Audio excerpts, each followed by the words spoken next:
Fil-ġimgħat li ġejjin se tiġi ppubblikata t-tieni edizzjoni ta' Aviation Malta, pubblikazzjoni li tippromovi s-settur tal-avjazzjoni f'Malta bilan li tisebixxi l-ħidma li qed issir f'dan il-qasam f'pajjiżna. Catherine Holstead, id-direttur maniġerjali u waħda mill-imħuħ wara l-pubblikazzjoni, stqarret li t-tieni edizzjoni ta' Aviation Malta se tiffoka fuq id-drones u t-taħriġ tal-bdoti.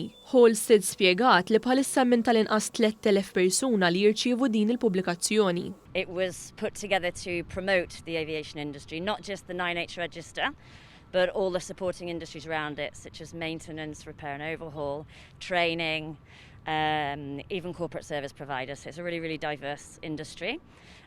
This edition that will be coming out in a few weeks is going to be focused on drones, training, as we've just seen here at the simulator, and welcoming the new AOCs to the 9H register.